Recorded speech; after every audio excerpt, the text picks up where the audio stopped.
Olá, olá! Estamos aqui mais um dia, dando continuidade à nossa leitura de Provérbios.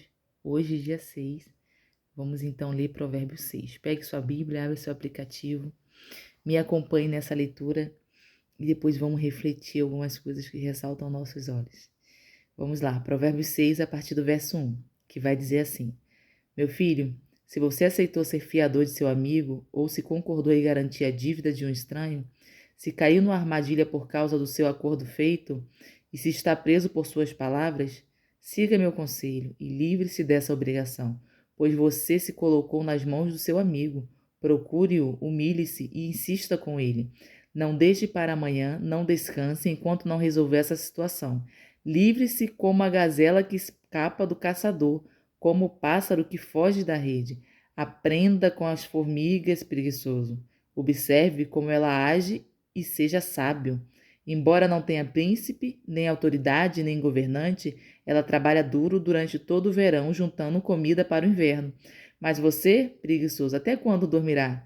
Quando sairá da cama? Um pouco mais de sono, mais um cochilo, mais um descanso com os braços cruzados, e a pobreza o assaltará como um bandido, e a escassez o atacará como um ladrão armado. Como são os desprezíveis e como são os perversos? Eles vivem mentindo. Eles dizem, demonstram sua falsidade com piscar de olhos, com um movimento do pé ou por sinais com os dedos. Seu coração pervertido trama a maldade e andam sempre criando problemas.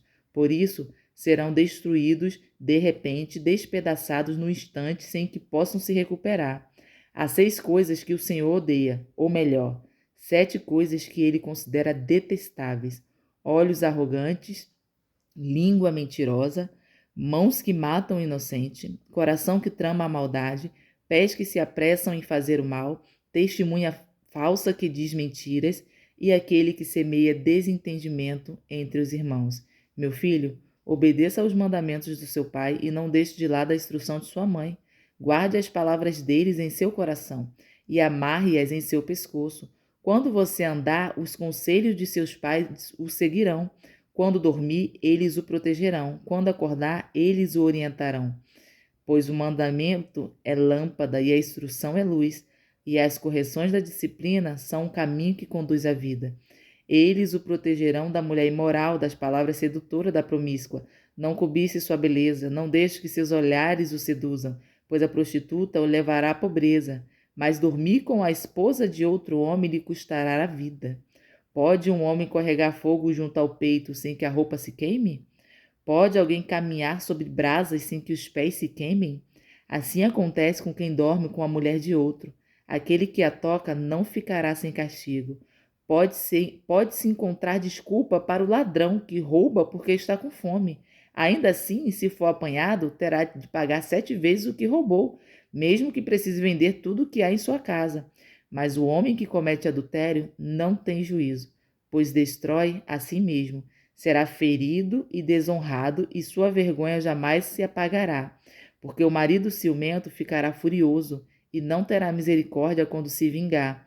Não aceitará compensação alguma, nem se sentirá, nem se satisfará com os presentes mais valiosos. Esse provérbio ele parece que traz uma mistura de assuntos, né? E na verdade realmente ele traz uma mistura de assuntos, mas assuntos super importantes e conselhos super sábios, né? E muito reais. Tudo verdade isso daqui, né? Não é nem nenhuma historinha para boi dormir, não é nenhuma historinha da carochinha, realmente é tudo verdade. E ele começa orientando o filho e logo fala assim: meu filho, não aceito ser fiador de ninguém, não. Se você aceitou ser fiador, vai resolver essa situação, desobriga dessa situação, né? Não assume esse tipo de compromisso.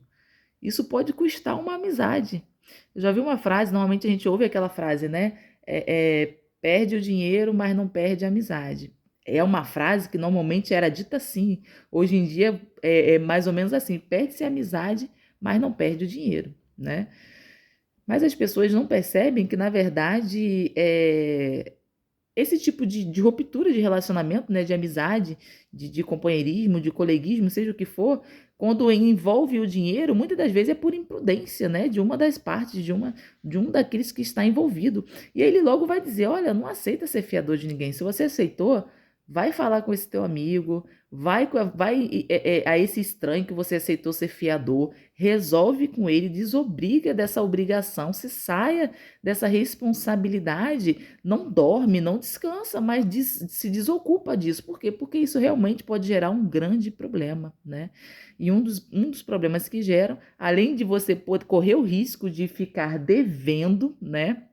De ter até, por exemplo, a penhora dos seus bens por aquilo que você nem adquiriu, mas emprestou o seu nome, ou então se responsabilizou pela dívida, é muito grande. Fora que a amizade, às vezes a amizade de anos, às vezes a amizade é considerável, significativa, super importante para você pode se perder quando se envolve esse tipo de negociação. E é muito verdade isso, né?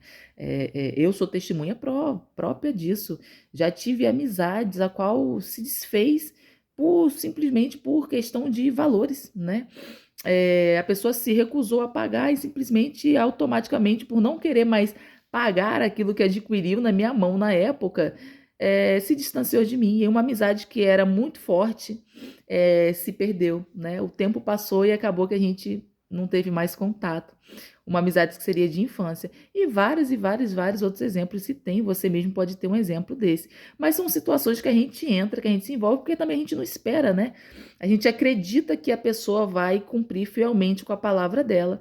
E talvez a própria pessoa até acredite que vai cumprir. Mas por uma circunstância ou outra, ela não consegue cumprir, às vezes se envolve mais ainda naquela situação financeira, se complica mais ainda, não se resolve e não resolve a situação que criou com aquele amigo, né, com aquela pessoa a qual confiou. Isso é muito comum, né? Não é nada fora do normal e nem de outro mundo, isso é muito corriqueiro. Temos a tendência a cair nessas situações dia após dia, porque normalmente é difícil rejeitar um pedido de um amigo, né? A gente tem dificuldade de separar as coisas. Não estou falando que a gente não pode ajudar. A gente pode e deve ajudar se podemos. Mas o que a gente leu em Provérbios 4, né? Que até a nossa ajuda, o bem que fazemos tem que ser no limite daquilo que podemos fazer, né? O que está ao nosso alcance. Então, e fora que, além de estar ao nosso alcance, né? Que só o fato de você ter o poder de fazer, se tiver sobre a sua autoridade, né? Sobre o poder de conseguir resolver, você já entende que é algo que está a seu alcance. E mais ainda, tem que você, se não for claro isso, você tem que entender o quê? A sua ajuda, os limites da sua ajuda, ele tem que ser ao ponto de não te gerar um prejuízo, né? Você tá bem para fazer o bem também. Então, esse é o cuidado que a gente precisa ter. E uma amizade não se perde quando trabalhamos com verdades, né? Precisamos ser muito verdadeiros e reais. Às vezes existem situações que as pessoas se envolvem porque elas mesmas querem, né? Elas mesmas querem se envolver e acaba por não sabedoria, a gente se envolve achando que está entrando para ajudar e na verdade está tomando um problema e se complicando muito mais, entrando num problema que não era nosso, né? Buscando uma tempestade que não iria nos alcançar por uma falsa modéstia, um senso de justiça que não condizia, né? E não condiz com a verdade, com a realidade do realmente ajudar alguém. Mas aí ele vai trazendo várias outras informações, né, sobre essa questão de não ser o fiador. Poxa, não faz esse tipo de obrigação, isso é um risco muito grande que você corre. E realmente a gente sabe, né, que o fiador, os bens do fiador, ele entra de modo subsidiário, né? Se o devedor principal não arcar, o fiador vai ter que arcar com tudo aquilo que o devedor principal teria que arcar. E aí depois ele vai falando, aí ele de repente entra num contexto e fala assim: vai aprender com a formiga, preguiçoso, né? E até quando você vai ficar dormindo, até quando você vai falar assim, mais uma soneca, mais um cochilo, até quando você vai deitar de braços cruzados e esperar o quê, né? Somente descansar. Talvez seja aquele velho 5 minutos de soneca, né? E ele diz: olha, a formiga não tem chefe, né? Ela não tem príncipe, ela não tem nenhuma autoridade sobre ela para impor aquilo que ela tem que fazer ou não, mas ela é disciplinada. Ela sabe como é o desenvolver da vida dela, ela sabe como funcionam as coisas, ela sabe como é a alimentação dela. Então ela junta no verão, né? Trabalha pesado no verão para no inverno ela ter o alimento dela. E ela não faz isso porque ninguém manda, né? Ela simplesmente faz porque ela entendeu como é a vida dela, ela entendeu como funciona a espécie dela, né? E ela trabalha nesse sentido, ela é muito disciplinada. Então, a formiga é um exemplo extraordinário para a gente, né? Mais uma vez, a disciplina, realmente você saber aquilo que você é, aquilo que você precisa, como funciona o seu contexto, porque o meu contexto é diferente do seu, como funciona o seu contexto, como funciona a sua rotina, o seu dia a dia. E além do mais, você analisar os seus sonhos, né? A gente tem muitos sonhos, eu mesmo sou muito sonhadora. E às vezes a gente não consegue associar o realizar do sonho, né? Às vezes a gente fica esperando um grande evento ou uma grande mudança, como se precisasse disso para tudo se encaixar, mas na verdade não. São passos rotineiros, né? O ordinário ali, todo dia, para poder viver o extraordinário. E aí ele vai dar esse conselho muito bom, né? Aprenda com a formiga, né? Preguiçoso. E ele fala: olha, essa sua preguiça, esse seu sono, essa sua maré mansa em não buscar aquilo que você precisa, não fazer aquilo que você precisa, vai te gerar uma escassez, né? Você vai ficar mais pobre, você não vai conseguir nada, você vai estar sempre em uma condição de escassez, justamente por você não ir em busca daquilo que você sabe que precisa fazer. Ninguém precisa mandar você ir, você sabe que precisa, então você faz. E ele dá o exemplo da formiga que trabalha assim, né? Não tem senhor, não tem patrão, não tem autoridade nenhuma sobre ela e ela é disciplinada com a sua rotina, né? Com o alimento que ela precisa guardar, com o trabalho que ela precisa desempenhar, para que quando ela chegue num período de inverno, que é mais complicado para ela, ela tenha estoque, ela esteja abastecida, ela possa desacelerar e então tranquilizar. E isso nos ressalta muita coisa, né? Isso nos leva a refletir muita coisa. Espero que você esteja refletindo dentro do seu contexto, né? Do seu contexto de vida, daquilo que você vive, daquilo que você quer, de como você está. Pelo menos esses versos me refletem muito a partir daquilo de como eu estou e aonde eu quero chegar, né? E esse passo de da onde eu estou e aonde eu quero chegar tem um percurso, né, a qual eu preciso percorrer, a qual nós precisamos percorrer. E esse percurso da linha de saída até a linha de chegada, que ele é o complexo, né? É nesse percurso que a gente pode estar dormindo quando na verdade deveria estar trabalhando, semeando, mas a gente só pensa, só sabe onde estamos e pensa onde queremos chegar, mas não conseguimos decifrar o percurso que vamos percorrer, né? O caminho que vamos percorrer. E aí fica obscuro. Mas ele traz o exemplo da formiga, olha, ela vai trabalhando. Para quando chegar no período que para ela é mais complicado, ela esteja desacelerada e com estoque. E com estoque. Ela sabe o que ela está fazendo, ela sabe. Não é uma coisa desenfreada, ela realmente tem consciência daquilo que ela faz. E ela faz justamente visando um futuro. Olha, vai vir o inverno. Vai vir o inverno e eu preciso estar tranquila. E é um período que para mim não dá bom, né? Dá ruim. Então eu tenho que estar mais tranquila no inverno. Então ela vai juntando no período que ela tem mais energia, mais força, e ela vai ali disciplinada até que chegue um momento que para ela não é tão bom e ela possa desacelerar. E eu aprendo muito, né? Me desperta muito essa questão do vai ter com a formiga preguiçoso, né? Talvez você diga, mas eu não sou preguiçoso, tudo bem, mas não tem a ver tão somente com o preguiçoso que não faz nada, né? Mas também você não ser estratégico, né? A gente precisa ser estratégico com tudo aquilo que a gente faz. Por que a gente está fazendo assim? Por que faz, né? Qual é a minha visão de futuro? Tudo bem, o amanhã a Deus pertence, o amanhã não é uma garantia, e realmente a gente não tem uma garantia do amanhã, mas a gente precisa trabalhar com perspectiva, né? Precisamos ter projeções. Tudo que fazemos hoje precisamos de projeções. O mundo vive um imediatismo muito grande. A gente quer tudo para ontem, né? Quer tudo para já, para agora, e não pensa, né, implantar, né, e semear ali aos pouquinhos, e garantir uma estabilidade, uma segurança futura para as próximas gerações. Ah, falar de próximas gerações é quase uma utopia, né? Ninguém quer pensar nas próximas gerações. As pessoas querem pensar, pô, a minha geração, que eu estou vivendo aqui, a minha circunstância, o meu ambiente, o meu mundo agora. Ninguém quer prestar atenção nas próximas gerações. Sendo que tudo que nós fazemos hoje e tudo que vamos fazer tem que ser um preparar, um caminhar, tanto para você colher enquanto você existe, né, em sua geração, quanto para as gerações futuras.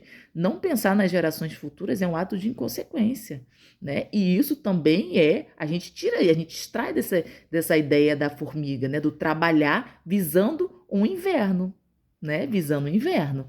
Então ela é disciplinada e nos ensina muito. E aí ele vai também trazer algo interessante que ressalta aos olhos, né? Ele vai mostrando, olha, ele vai dizendo como é que funciona as pessoas que são desprezíveis, as pessoas que são perversas, elas são falsas. E normalmente a falsidade delas é identificada pelo olhar delas, né? Elas piscam os olhos com falsidade, elas movimentam, faz sinais com os dedos com falsidade, né? Elas tramam o mal, tá tudo no coração, cada sinal dela é arquitetado, orquestrado para o mal. E existem pessoas assim, né? Talvez você conheça pessoas assim, que tudo que ela faz é um sinal muito perverso. São movimentos orquestrados, né? É um preparar de um laço, de um caminho muito ruim. Tem pessoas que param horas e horas e ficam arquitetando o mal, né? A gente vê casos e mais casos aí, crimes e mais crimes planejados, né? Pessoas que param e planejam durante anos, né? A maldade, cometer o mal, fazer o mal, infelizmente. Parece história, coisa de filme, mas não é. E aí ele vai dizer, ó, existem 7 coisas que o Senhor detesta. 7 coisas que Deus detesta. Que na verdade, se você for parar para ver, Deus detesta, mas nós também detestamos. Que é os olhos arrogantes, a língua mentirosa. Quem é que gosta? Língua mentirosa. Quem é que gosta de uma pessoa arrogante? As mãos que matam o inocente, o coração que trama o mal, os pés que correm para fazer o mal, a testemunha falsa que diz mentiras e aquele que semeia desentendimento. Tem pessoas que ela faz questão de entrar numa comunidade, num grupo social, simplesmente para semear contenda.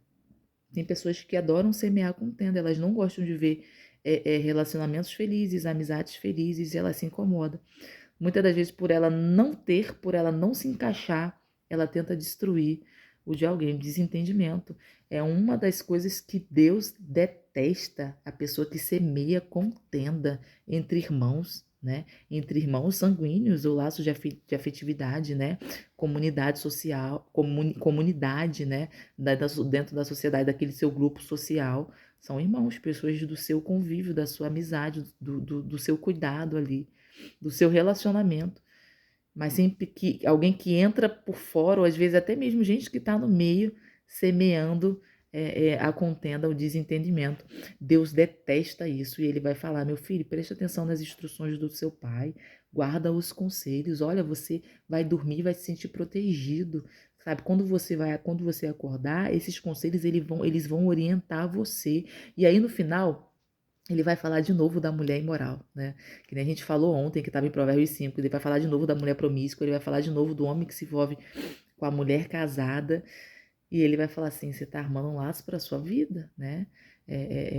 O marido dessa mulher, ele não vai querer receber nada, nada é mais valioso do que a honra dele, do que ele imaginar, nada paga, né?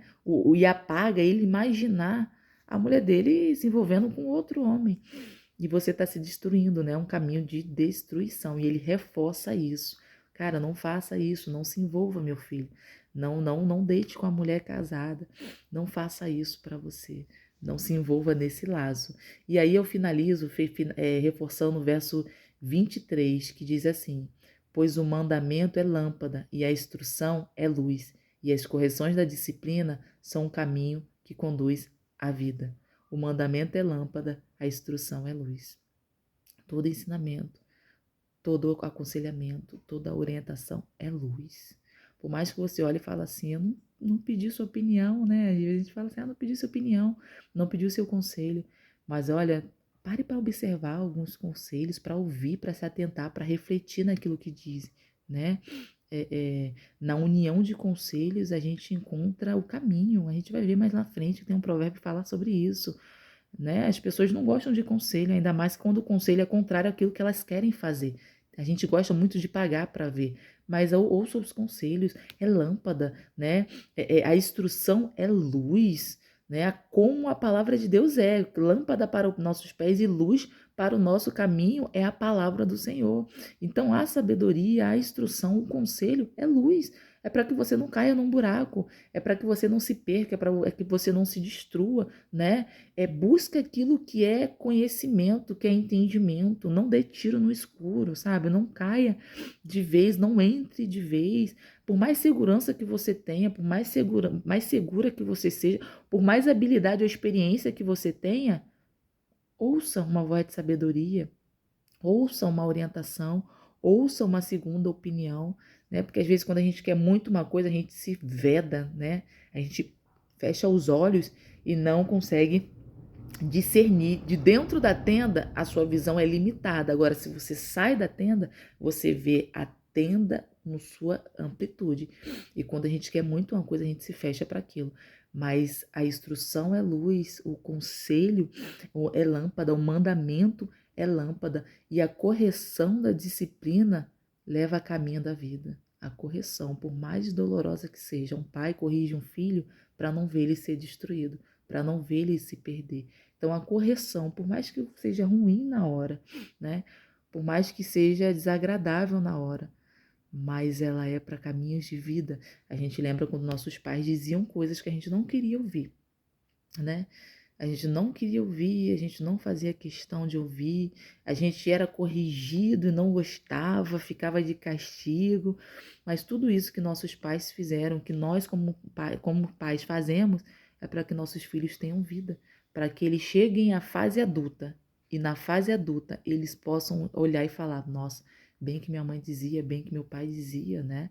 Se eu tivesse ouvido os conselhos do meu pai, ou se eu não tivesse ouvido, teria acontecido tal coisa. Para você ver que todo mundo na sua fase adulta para e pensa e lembra de algum conselho, de alguma correção de pai e mãe que foi muito frutífera. Mas quando é que se vê isso? Na fase adulta. E para que chegue à fase adulta foi preciso todo esse caminho de disciplina, de instrução, de correção, né? A gente não entende quando é jovem, quando é adolescente, quando é criança. A gente acha que o pai e a mãe tá sendo ruim, tá sendo chato, né? Mas a gente chega à fase adulta, poxa, só de chegar à fase adulta, você vê que a correção, que a instrução, que a orientação valeu a pena, né? Gerou vida, me fez chegar à fase adulta. E na fase adulta você começa a trilhar caminhos a partir de ensinamentos que você teve do seu pai e da sua mãe. Hoje eu sei o quanto coisas que meu pai e minha mãe me disseram tem efeito, surgiu efeito na minha vida, né? E correções que eu não queria ter sofrido e vivido, mas hoje eu vejo como que valeu a pena, né? Quantos livramentos, né? Eu tive justamente por um impedimento, por uma correção do meu pai e da minha mãe. E hoje eu vejo que o quanto foi importante. Na época eu não entendia, mas eu cheguei à fase adulta por conta das correções, por conta das instruções, da orientação dos meus pais, né? Acima de tudo Deus, mas os pais, né? Porque depois de Deus, os pais estão aqui para nos orientar, para nos instruir, enquanto estamos debaixo da responsabilidade deles. E quando ficamos adultos, né? Temos o poder de discernir, de decidir, passamos então a decidir o nosso caminho a partir de escolhas que fazemos. Mas que possamos focar e reforçar esse versículo, né? De que o mandamento é lâmpada, a instrução é luz. As correções da disciplina são o caminho que conduz à vida. Procure o caminho da vida. Procure o caminho da vida. E o caminho da vida, ele sempre vai passar por acessos à instrução, ao aconselhamento, ao mandamento, à sabedoria, à moral, à ética, aos princípios. São caminhos de instruções. Que Deus abençoe sua vida grandemente e que você possa refletir mais profundo naquilo que Deus possa te conduzir na sua leitura do seu provérbio, que você possa abrir o seu ouvido, se fazer sensível e receptível, ter um coração ensinável a aprender, Porque, como a gente já falou antes, a gente não sabe tudo, mas precisamos ter um coração ensinável, não um coração duro, não um coração fechado, orgulhoso, como se você já soubesse tudo. Não, ninguém sabe tudo, né? Basta alguém escolher o assunto, que rapidinho a gente se perde. Ninguém sabe tudo. Que você possa realmente crescer em graça, em conhecimento, em sabedoria, em instrução. E aquilo que você aprenda, que gere vida em você, você possa gerar vida a outras pessoas também. Deus abençoe sua vida.